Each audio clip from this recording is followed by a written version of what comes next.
warahmatullahi wabarakatuh. Perkenalkan, nama saya Muhammad Jabal Thorik dengan NIM 022192, Fakultas Sosial dan Ekonomi semester 6, Program Studi Manajemen. Video presentasi ini dibuat untuk memenuhi tugas mata kuliah Manajemen Kinerja dengan dosen Pak Angga Pramadista SEMM. Baik, yang pertama ada evaluasi kerja. Evaluasi kerja adalah penilaian rutin yang dilakukan oleh pemilik atau manajemen perusahaan terhadap karyawan. Penilaian ini umumnya dilakukan setiap tahun atau dalam periode tertentu. Tujuannya untuk memastikan pencapaian target visi dan misi dan etika perusahaan. Hasil evaluasi kerja digunakan untuk menentukan kenaikan gaji, promosi, atau pemutusan hubungan kerja PHK. Proses evaluasi kinerja bervariasi sesuai kebijakan masing-masing perusahaan. Biasanya penilaian dilakukan oleh manajer yang meliputi kinerja, tingkah laku, loyalitas, kejujuran, kepemimpinan, teamwork, dedikasi, dan partisipasi karyawan di perusahaan tersebut. Yang kedua, tujuan evaluasi kinerja. Yang pertama, menentukan pelatihan yang cocok bagi karyawan. Tujuan pertama evaluasi kinerja adalah menentukan pelatihan yang cocok bagi karyawan. Hasil evaluasi kinerja dapat menunjukkan kelebihan dan kekurangan karyawan. Berdasarkan hal tersebut, perusahaan dapat merancang program pelatihan karyawan yang efektif. Tujuan pelatihannya adalah meningkatkan kemajuan, produktivitas kerja, keahlian, dan kontribusi karyawan bagi perusahaan. Adapun yang kedua dari tujuan evaluasi kinerja, mengetahui aspek-aspek yang harus diperbaiki. Tujuan selanjutnya melakukan evaluasi kinerja adalah untuk mengetahui aspek yang perlu diperbaiki bagi karyawan. Contohnya, jika karyawan kurang cakap di satu bidang, perusahaan dapat mengambil langkah tepat untuk mengatasinya, seperti pelatihan atau penempatan di posisi lain.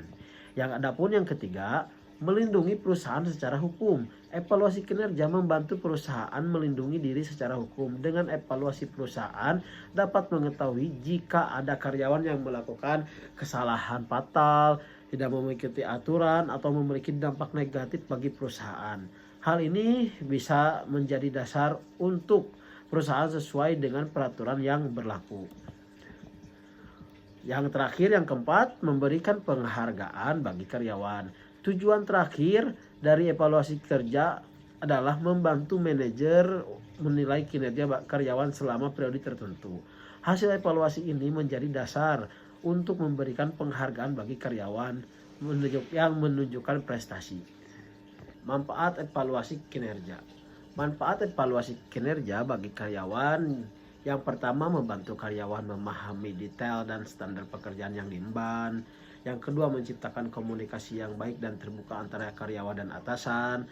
Yang ketiga, menyediakan ruang untuk berdiskusi mengenai masalah pekerjaan dan cara mengatasinya. Adapun yang keempat, karyawan dapat mengenali kelebihan dan kekurangan sehingga bisa meningkatkan kinerja serta termotivasi untuk melakukan pengembangan diri. Dan prinsip dasar evaluasi kinerja. Prinsip dasar evaluasi kinerja adalah: 1. Tujuan yang jelas dan terukur. 2. Kriteria yang objektif. 3. Relevansi. 4. Transparansi. Dan 5. Konsistensi. Proses evaluasi kinerja. Adapun proses evaluasi kinerja bertahap. Tahapan umum dalam proses evaluasi kinerja: penetapan tujuan dan standar kinerja, perencanaan kinerja, pelaksanaan kinerja, pemantauan dan pengumpulan data kinerja, evaluasi dan penilaian kinerja, umpan balik dan diskusi hasil, tindakan perbaikan dan pengembangan, dan yang terakhir, dokumentasi dan review berkala. Dari tema ini, saya mengambil studi kasus di PT Telkom Indonesia Persero. Proses evaluasi kinerja di PT Telkom Indonesia, penetapan KPI yang digunakan. PT Telkom menggunakan balance scorecard sebagai pendekatan utama. KPI ditetapkan berdasarkan 4 perspektif utama. Yang pertama, finansial, pertumbuhan, pendapatan, laba bersih, dan margin EBITDA. Customer, tingkat kepuasan pelanggan, retensi dan pelanggan. Internal bisnis, proses, efisiensi, operasional, kecepatan pelayanan. Learning and growth, pelatihan SDM, inovasi produk, teknologi baru.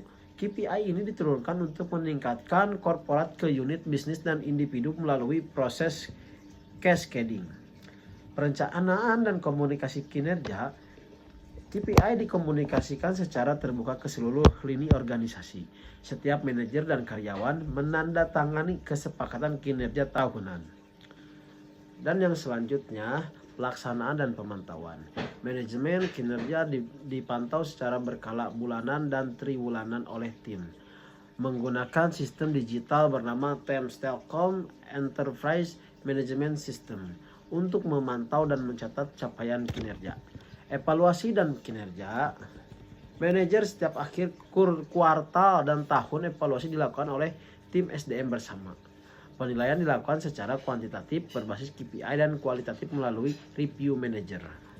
Kesimpulan dari studi kasus yang saya ambil, studi kasus evaluasi kinerja di PT Telkom Indonesia menunjukkan bahwa penerapan sistem evaluasi kinerja yang terstruktur dan berbasis balance scorecard dapat meningkatkan efektivitas manajemen kinerja perusahaan dengan menetapkan indikator kinerja utama KPI yang selaras dan dari tingkat korporat hingga individu.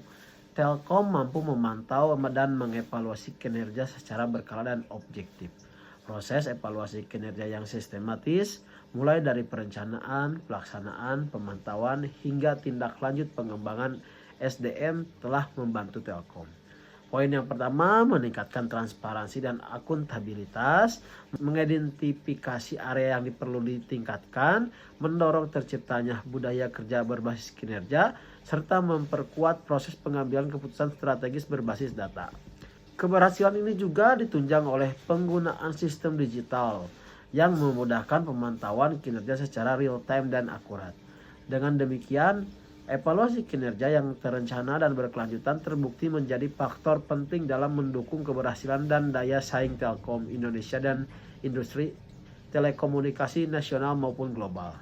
Kesimpulan dari evaluasi kinerja dan proses evaluasi kinerja ini adalah evaluasi kinerja merupakan proses penting dalam manajemen yang digunakan untuk menilai sejauh mana seorang individu, tim, atau organisasi telah melaksanakan tugas dan mencapai target yang telah ditetapkan.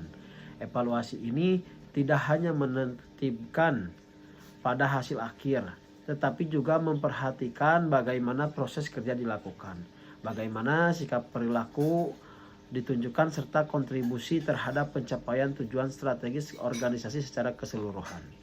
Dalam praktiknya, evaluasi kinerja harus dilakukan berdasarkan prinsip-prinsip dasar seperti objektivitas, keadilan, transparansi, relevansi, dan berorientasi secara adil, profesional, dan bertujuan untuk membangun kualitas kerja, bukan sekedar memberi penilaian.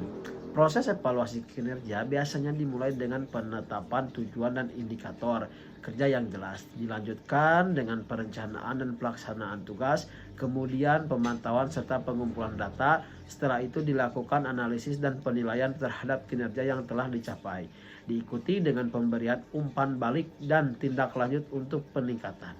Seluruh proses ini dilakukan secara berkelanjutan agar menjadi bagian dari budaya organisasi. Hasil dari evaluasi kinerja sangat bermanfaat bagi organisasi.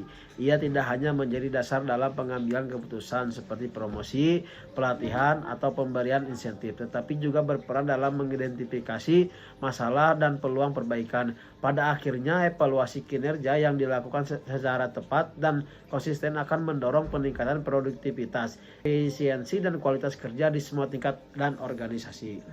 Demikian presentasi tersebut. Terima kasih. Wassalamualaikum warahmatullahi wabarakatuh.